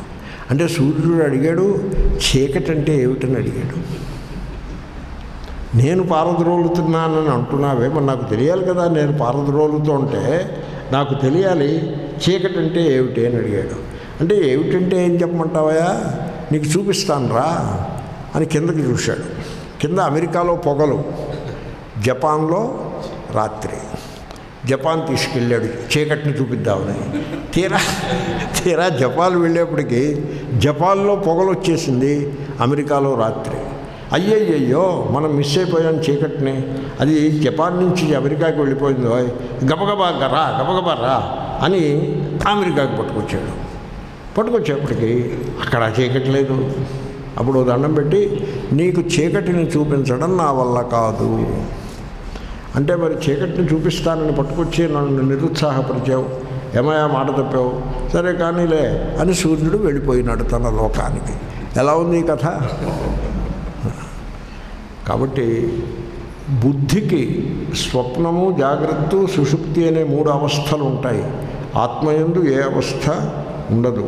ఆత్మ స్వయంగా ప్రకాశిస్తూ ఉంటుంది. నిరపేక్ష స్వయం ప్రకాశ ఆత్మ, అది ఏ బ్రహ్మ, అది ఏ పరమాత్మ, అది ఏ పురుష. కాబట్టి మీరు స్వర్గానికి దానికి వెళ్ళక్కర్లేదు. స్వర్గానికి ఏమిటి వెళ్ళి, మీ హృదయమే స్వర్గమని మేము అంటున్న వైకుంఠము అది ఏ, ఇంకే స్వర్గాదులకు చేరుకునే అవసరం లేదు. అంటే వాళ్ళు తద్దినం పెడతారో పెట్టరో, తర్పణాలు ఇస్తారో ఇవ్వరో, వీళ్ళు తర్పణాలు ఇవ్వకపోతే వాడు స్వర్గానికి వెళ్ళడేమో, ఇవన్నీ కూడా చాలా అల్పములైన పలుకులు, వాటిల్లో సారమేమీ లేదు. మీరు స్వర్గానికే వెళ్ళక్కర్లేదు, వీళ్ళు ఎవరు మనకి తర్పణాలు అవి ఇవ్వనక్కర్లేదు. మనం స్వయం ప్రకాశ ఆత్మస్వరూపులము, పరమాత్మ స్వరూపులము. కాబట్టి మీరు ఆ సత్యమును తెలుసుకోవాల్సి ఉంటుంది. కాబట్టి మీ స్వరూపం ఏమిటి ఒక్కసారి ఫైనల్గా చెప్తున్నాను. మీ స్వరూపం ఏమిటి? నిత్య అపరోక్ష, అంటే ఎప్పుడూ ప్రకాశిస్తూ ఉండే సూర్యుడు వలె స్వయం ప్రకాశ, స్వయంగా ప్రకాశించే, అంటే ఇతర ప్రకాశమునకు ఇతర అపేక్ష లేని నిరపేక్ష స్వయం ప్రకాశ, జాగ్రత్త స్వప్న సుషుప్తి భేదములు లేని ఆ భేదములు లేని, సజాతీయ విజాతీయ స్వగత భేదములు లేని, దేశకాల పరిచ్ఛేదములు లేని, దేశకాల వస్తు పరిచ్ఛేదములు లేని శుద్ధమైన విజ్ఞాన ధాతువు. అంటే ముద్ద, కర్పూరం ముద్ద అంటారు చూడండి, కర్పూరం ముద్ద, దాంట్లో ఇంకేం ఉండదు. వీళ్ళు కర్పూరం వెలిగిస్తారు, కల్తీ కర్పూరం. కర్పూరంలో కల్తీ చేసేయచ్చు, ఎందుకంటే నిప్పులో పెట్టిదే కదా, ఇది బూడిద మిగులుతుంది అడుగున, ఆ బూడిదంతా కల్తీయే. శుద్ధమైన క్యాంఫర్ అయితే ఏం మిగలదు. అసలు అందుకోసమే వచ్చింది. కట్టె వెలిగిస్తే మంట బూడిద మిగులుతుంది, ద్వైతం అయింది. కట్టె వెలిగిస్తే బూడిద మిగిలింది, ద్వైతం. ఏది వెలిగించినా ఏదో మిగులుతుంది, ద్వైతం. క్యాంఫర్ని కర్పూరం అని అంటారా? కల్తీ లేని క్యాంఫర్ వెలిగిస్తే ఏం మిగులుతుంది? ఏం మిగలదు. అంటే క్యాంఫరు అది పరమాత్మలో మహాకాశంలో కలిసిపోతుంది. అలాగే మీ హృదయములో కల్తీ, ఏమిటి కల్తీ? కోరికలు భయములు కల్తీ. అటువంటి మీ హృదయము ప్రకాశించినప్పుడు, కోరికలు భయములు లేని హృదయము ప్రకాశిస్తే అది పరమాత్మలో విలీనమై ఉంటుంది. అది సెపరేట్గా ఏం ఉండదు. అక్కడ జీవుడు వేరే మిగలడు, జీవుడు మిగిలే ప్రసక్తియే లేదు. కల్తీ చేశారనుకోండి, బూడిద మిగులుతుంది. మీరు అజ్ఞానాన్ని కల్తీ చేస్తే మీరు జీవుడిగా సెపరేట్గా మిగిలి ఉంటాడు. లోకంలో ద్వైతాన్ని ప్రచారం చేస్తూ ఉంటారు తెలియక. ఇప్పుడు ఏం చెప్తాం, తెలియని వాడి గురించి ఏం చెప్తాం, అజ్ఞానము ఏదో చేస్తూ ఉంటారు. కాబట్టి మీ స్వరూపము విజ్ఞానధాతు, శుద్ధమైన ఎరుక, అది మీ స్వరూపము. పురుష, అది తెలుసుకుని మానవుడు కృతార్థుడు కావలెను. పురుష అయిపోయింది కదా, ఇంకా సాక్షి. ఈ సాక్షి అనే మాట ఎందుకు చెప్పారంటే, పరమాత్మను తన యందు ఆవిష్కరించుకునేటువంటి ఉపాయముగా సాక్షి అనే పదాన్ని ప్రయోగించినారు. సాక్షి అంటే ఏమిటి చూడండి. ఇప్పుడు ఘటమును చూడాలనుకోండి, ఘటము అంటే బయట ఉండే పాత్ర చూడాలనుకోండి, కంటితో చూడాల్సి ఉంటుంది. కన్ను మూసుకున్నారనుకోండి, ఇప్పుడు ఘటమునైతే చూడరు.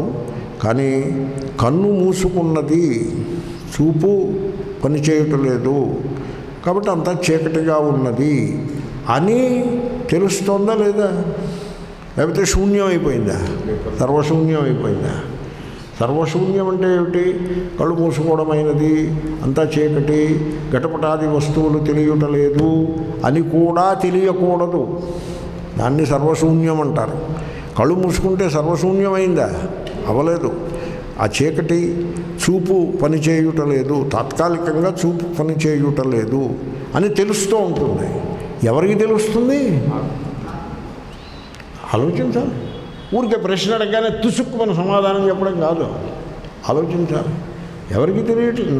నేను మిమ్మల్ని ఆలోచించమని ప్రశ్న వేస్తున్నాను. ఓకే, ఎవరికి తెలుస్తుంది? ఓహో, ఆలోచించాలి. ఇప్పుడు కన్ను మూసుకున్నాను, కళ్ళు తెరిచినప్పుడు అది అన్నీ కనపడుతున్నాయి. అక్కడ మీకు వివేకం రాదు. ఇది కంటికి కనపడుతుందా, లేకపోతే కంటికంటే వేరే ఇంకొక తత్వము లోపల ఉన్నదా అనే వివేకము బాగా రాదు. సంకీర్ణంగా ఉంటుంది, అంతా కలిసిపోయి ఉంటుంది. కళ్ళు మూసేసుకోండి, కళ్ళు మూసేస్తే ఈ చూపు అనేదాన్ని తీసి పక్కన పెట్టేశారు. ఇప్పుడు కళ్ళు మూసుకుని చూస్తున్నారా లేదా?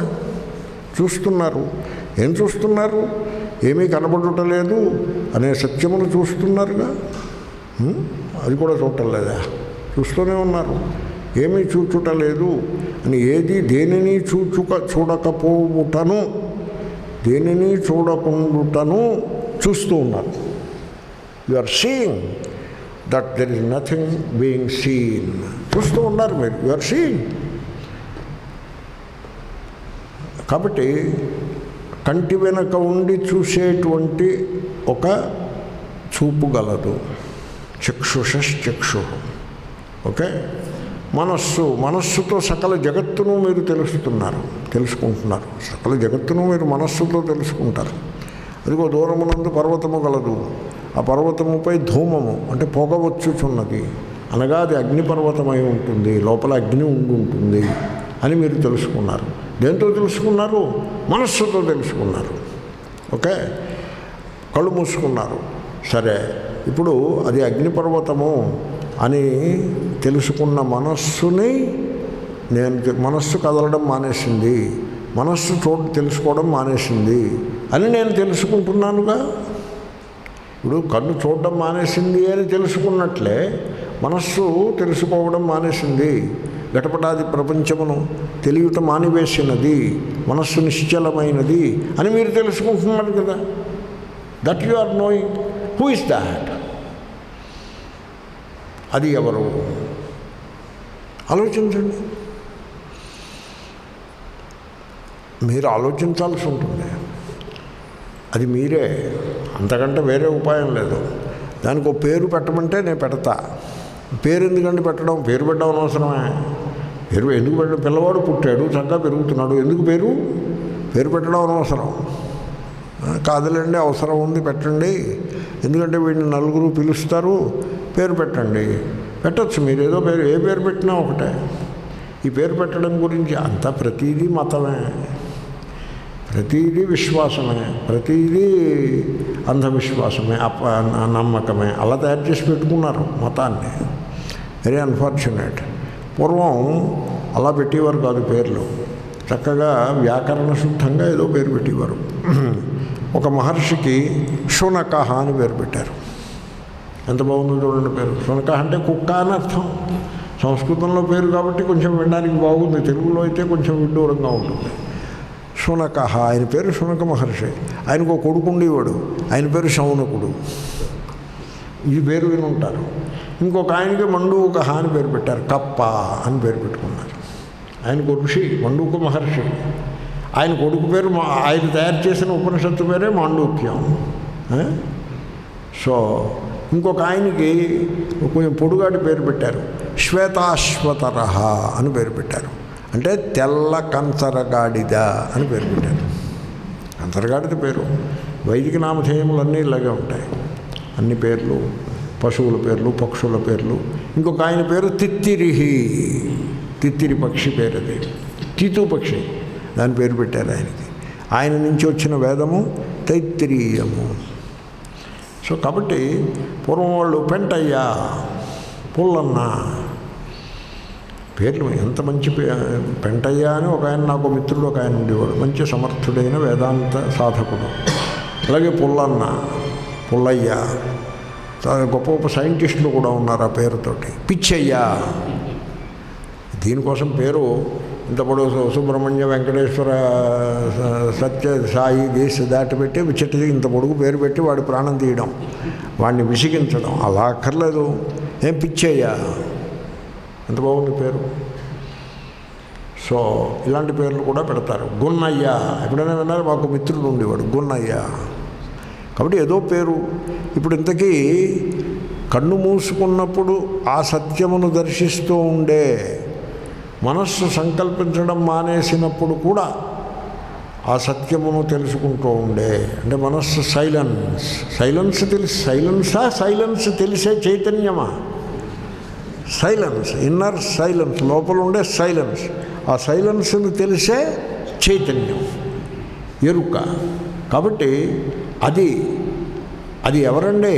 అది ఎవరేమిటాయా? నీ తస్సదే, నువ్వే, అది నువ్వే కదా, మీరే కదా. దానికి ఒక పేరు పెడదాం. ఈ పేరు పాణిని మహర్షి పెట్టాడు. సాక్షాత్ ద్రష్టరి సంజ్ఞాయాం అనే సూత్రం ఒకటి పెట్టి సాక్షి అని పేరు. ఉపనిషత్తు పెట్టింది పాణిని మహర్షి, దానికి ఒక సూత్రం వేసాడు, సాక్షి అని పేరు. కాబట్టి ఇప్పుడు సాక్షి అంటే ఏమిటో ఎవరు? నేను మీకు సాక్షిగా నిర్వచనం చెప్తాను, గమనించండి. మీ లోపల ఉండి, మీ హృదయంలో దాగి ఉండి, నిహితో గుహాయా నిహిత పరమే వ్యోమన్, మీ హృదయాకాశమునందు దాగి ఉన్నవాడై, మీ కన్నుకు కన్ను అయి. ఇది ఈ ప్రార్థన ఎక్కడో విన్నారా? స్వామి ఓంకార ప్రార్థన ఇక్కడ కూడా ఉందనుకుంటా. ఈ ప్రార్థన గురించి ఒక మాట చెప్తాను మీకు ఈ పూట, ప్రసంగం వచ్చింది కనుక. మీ కన్నుకు కన్ను అయి, చెవికి చెవి అయి, ప్రాణమునకు ప్రాణమై, మనస్సునకు మనస్సై, వాక్కునకు వాక్కై, మీ లోపల జాగ్రత్త స్వప్న సుషుప్త్యవస్థలన్నింటి యందు సమానముగా ప్రకాశిస్తూ సర్వమును తెలియచున్నటువంటి ఏ శుద్ధమైన ఎరుక గలదో దాని పేరే సాక్షి. అర్థమైందండి?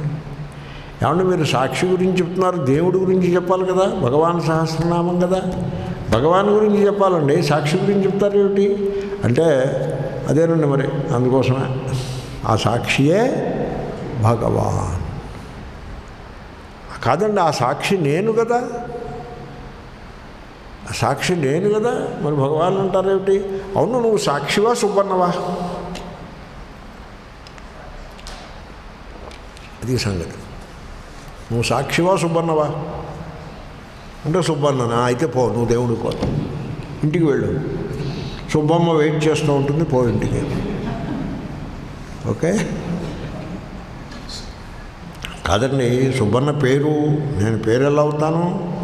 కాదురా, దేహానికి పెట్టారు పేరు, తల్లిదండ్రులు దేహానికి పెడతారు పేరు. దేహానికి ఆధార్ కార్డు దేహానికి ఇస్తారు, ఆత్మకి ఇవ్వరు ఆధార్ కార్డు. దేహానికి పెట్టిన పేరు. నేను దేహము కాదు. పోనీ మనస్సు సుఖ దుఃఖములు ఉంటాయి, నేను మనస్సు కూడా కాదు. నేను మనస్సుకు మనస్సును, మనసో మనః, ప్రాణస్య ప్రాణ, వాచోహ వాక్, అది నేను. సుబ్బన్న ఎలా అవుతాను నేను శుద్ధ చైతన్య స్వరూపుడను, సాక్షిని. అయితే నాయనా, నీ వంటి మహాపురుషుడు కోటికి ఒక్కడు ఉంటాడురా, నువ్వు మహాత్ముడవు, నువ్వు సాక్షాత్తు పరమేశ్వర స్వరూపుడవు అని మీరు ఆ ఆత్మజ్ఞుని, ఆత్మస్వరూపం ఎరింగిన మహాపురుషుని, సాక్షాత్తు దేవుణ్ణి కొలిచినట్టుగా మీరు కొలవవచ్చును. ఓ మహాత్ముని చెప్పారు, హిందీలో చెప్పారు. అంటాను మీరు గమనించండి. పరమాత్మ కా వ్యావహారిక రూప హీ జ్ఞాని హై అన్నారు. పరమాత్మ యొక్క మన చుట్టూ నడిచేటువంటి వ్యవహార రూపమే జ్ఞాని.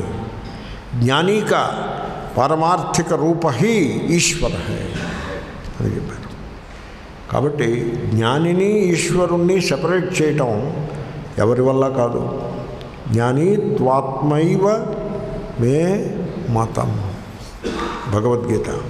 జ్ఞానియే ఆత్మ, ఆత్మయే జ్ఞాని, పరమాత్మయే. సో కనుక ఆ సాక్షి రూపముగా ఆ పరమాత్మయే గలడు. ఈ సాక్షిని, ఈ సాక్షిత్వము, ఆ సాక్షి అనే స్టేటస్ని మీరు అనుభవానికి తెచ్చుకోవచ్చును. మీకు ఈ ద్వైతముతో కూడిన దేవుడి గురించి ఇంకొక మాట చెప్పాలి. పురుష సాక్షి అనే సందర్భంలో మీకు దేవుడు, మీకంటే భిన్నంగా దేవుడు మీకు ఎప్పుడు మీకు గోచరిస్తాడో తెలుసిన? ఎప్పుడైతే మీరు నిద్రలేచి దేహాభిమానమును పెట్టుకుని నేను పరిచ్ఛిన్నుడను, అల్పుడను, నేను ఫలానా అని మిమ్మల్ని మీరు పరిచ్ఛిన్నుణ్ణి, అల్పుడుగా చేసుకుని దేవుణ్ణి, అదిగో నువ్వు దేవుడవు అని దేవుణ్ణి మీరు వేరే పెట్టినప్పుడు ఆ సందర్భంలో మీ మనస్సు చెలిస్తూ ఉంటుంది, మీ మనస్సు కదులుతూ ఉంటుంది. మీ మనస్సు కదులుతున్నప్పుడు మాత్రమే మీకంటే దేవుడు వేరుగా మీకు గోచరిస్తాడు. అర్థమైందండి? అది మీ మనస్సు కదలడం మానేసిందనుకోండి, నిశ్చలంగా ఉందనుకోండి, మీకంటే భిన్నంగా దేవుడు గోచరించడం, మీకు అసలు దేవుడు అనే ఆలోచన ఉండదు, దేవుడు గోచరించే ప్రసక్తి ఉండదు, దేవుడి ప్రసక్తి ఉండదు. అంచేతనే desirelessness and fearlessness is godliness. మీకు డిజైర్స్ అండ్ ఫియర్స్ రూపంగా మనస్సు సంచారం చేస్తున్నప్పుడు మాత్రమే నేను వేరే ఉన్నాను, ఇది నా కోరిక, ఇది నా భయము, ఆ దేవుడు వీటిని తీరుస్తాడు అనే భేదబుద్ధి మీకు అనుభవానికి వస్తుంది. మీ మనస్సు క్వైట్ అయిపోయిందనుకోండి, మీన్స్ డిజైర్లెస్ అండ్ ఫియర్లెస్, అప్పుడు మీకు the very idea of God doesn't exist. అసలు గాడ్ అనే ఐడియానే ఉండదు. అప్పుడు అసలు గాడ్ అనే ఐడియా వస్తే am I God or am I God different అని ఈ ప్రశ్నలన్నీ ఉదయిస్తాయి. అప్పుడు ఆ ప్రశ్నలన్నీ కూడా అస్తమించిపోయి మీరు శుద్ధ చైతన్య స్వరూపంగా ఉంటారు. దాన్నే అద్వైతం అంటారు. అద్వైతం అంటే గాడ్ మీ ఒక్కటే, అలా కాదు అద్వైతం అంటే. దేని యందైతే నేను దేవుడు అనే భేదము అనుభవమునకే రాదో ఆ చైతన్యము, అది దేవుడు అంటే, అది యథార్థమైన దేవుడు. మనం అజ్ఞానమునందుండే భేదానుభవాన్ని మళ్ళీ రీస్టేట్ అనువాదం చేసి అద్వైతం అని అంటూ ఉంటాము. కాబట్టి అది ఒకటి కాదు, అద్వైతము రెండు లేవు. కాబట్టి ఈ అద్వైతము అనుభవమునకు వచ్చే ఉపాయం ఏమిటంటే సాక్షి పురుష, అవ్యయ పురుష సాక్షి. ఆ సాక్షి మీరే. నేను సాక్షిని అని తెలుసుకునే ఉపాయం ఏమిటి అంటే, చూడండి, ఎప్పుడైతే మీ మనస్సు నిశ్చలంగా ఉంటుందో, అంటే సహజమైన నిశ్చల స్థితికి మీ మనస్సు చేరుకోవాలి, కష్టమేమీ కాదు. ఎప్పుడైతే మీ మనస్సు నిశ్చలంగా ఉంటుందో అప్పుడు మీకు లోపల ఒక జ్ఞానము ఉదయిస్తుంది. దాన్ని అంతర్దృష్టి అంటారు. That instinctively you come to realize, instinctively you come to realize that you are the pure witness. మీరు శుద్ధ సాక్షి స్వరూపులు అని మీకు ఇన్స్టింక్టివ్గా తెలుస్తుంది. మీకు లోపల నుంచి తెలుస్తుంది, పైనుంచి తెలియడం కాదండి, లోపల నుంచి తెలుస్తుంది. ఇన్స్టింక్ట్. అవును కదా, నేను సాక్షిని, నేను ఈ దేహము ఈ మనస్సు నేను కాదు, నేను సాక్షి స్వరూపుడను అని మీకు తెలుస్తుంది. ఎప్పుడైతే మీరు నేను సాక్షిని అని తెలుసుకుంటారో అప్పుడు మీకు దేవుడు మీకంటే భిన్నంగా అనుభవానికి రాడు. దేవుడు అనే మాటే ఉండదు, మీరే దైవస్వరూపులుగా ఉండిపోతారు. ఓకే, ఇప్పుడు ఎలా ఉంటుందంటే కుర్చీలో కూర్చుని ఉంటాడు, మీకు దృష్టాంతం కోసం చెప్తున్నాను. కుర్చీలో కూర్చుని ఉంటాడు, కూర్చుని ఉన్నప్పుడు నేను భర్తను నేను భర్తను నేను భర్తను అనుకుంటాడా? అనుకోడు. ఈ లోపల ఆవిడ వచ్చి ఏమండి అంటుంది, అప్పుడు నేను భర్తను అవుతాడు కదా. అలాగే నేను అయోగ్యుడను, నేను పాపిని, నేను ఎందుకు పనికిరాని వాడిని, నేను కోరికలు గలవాడును, జీవుడును, అల్పుడను అని అనుకుంటే మీ ముందు దెయ్యంలాగా దేవుడు కనపడతాడు. ఇవన్నీ అనుకోవాలి మీరు. ఇంత అనుకుంటే మీకంటే భిన్నంగా దేవుడు ఉంటాడు. ఇవేమీ మీరు అనుకోలేదనుకోండి, ఏకాంతంలో కూర్చున్నాడు అనుకోండి, ఆయన భర్తయా తండ్రియా ఏమిటి ఆయన ఇవేమీ కాదు కదా. కాబట్టి ఆ భేదమును కల్పించుకుని ఆ భేదమునే పారాయణ చేసుకుంటూ దాన్నే వల్లించుకుంటూ దాన్నే జపం చేసుకుంటూ అదే సత్యమని భ్రమపడటము దురదృష్టము. అవ్యయ పురుష సాక్షి, మీరు ఆ పరమాత్మ స్వరూపులే ఉన్నారు. నాకు అణుమాత్రమైనను సందేహం లేదు. ఏమనగా మీరందరూ కూడా బ్రహ్మస్వరూపులయ్యే ఉన్నారు. ఇప్పుడు ఎక్కడ ఇక్కడ. కాబట్టి మీ యొక్క పూర్ణత్వమును నేను మీరు దేవుడు అని కాదు చెప్పడం, మీరు పూర్ణులు. అది సరైన పద్ధతి. మీరు దేవుడు అంటే అక్కడ ఉన్న దేవుడు నేను అలా అయ్యాననే డౌటు. అలా కాదు, అసలు ఆ ద్వైత భావన నుంచి వచ్చిన ఇబ్బంది అది. ముందు ద్వైత భావనను బలం చేసి పెడితే దాన్ని చెరిపివేయటానికి చాలా కష్టపడాలి. ఇప్పుడు శివ విష్ణు భేదాన్ని మీరు కల్పిస్తే రెండు ఒకటేనండి బాబు, వేరు కాదు అని చెప్పడానికి గంతులు వేయాల్సి వస్తుంది. కాబట్టి శివ విష్ణు భేదము ఏ విధముగా కల్పితమో జీవ ఈశ్వర భేదము కూడా అట్లే కల్పితము. కనుక అవ్యయ పురుష సాక్షి ఈ నామములే దానికి చక్కని దృష్టాంతం. ఎందుకంటే పురుష అన్నా సాక్షి అన్నా అవి జీవుడికి అన్వయిస్తాయి, దేవుడికి అన్వయిస్తాయి. మీరు చూసే పద్ధతిని బట్టి ఉంటుంది. క్షేత్రజ్ఞోక్షర ఏవచ రేపు వచ్చే శుక్రవారం, దృగ్దృశ్య వివేకము వచ్చే ఆదివారం. ఓం పూర్ణమద పూర్ణమిదం పూర్ణస్య పూర్ణమాదాయ పూర్ణమేవావశిష్యతే. ఓం శాంతి శాంతి శాంతి. ఓం త్ర్యంబకం యజామహే సుగంధిం పుష్టివర్ధనం. ఉర్వారుకమివ బంధనాన్ మృత్యోర్ముక్షీయమామృతాత్. ఓం త్ర్యంబకం యజామహే సుగంధిం పుష్టివర్ధనం. ఉర్వారుకమివ బంధనాన్ మృత్యోర్ముక్షీయమామృతాత్. ఓం త్ర్యంబకం యజామహే సుగంధిం పుష్టివర్ధనం. उर्वारुकमिव बन्धनान् मृत्योर्मुक्षीयमामृतात्।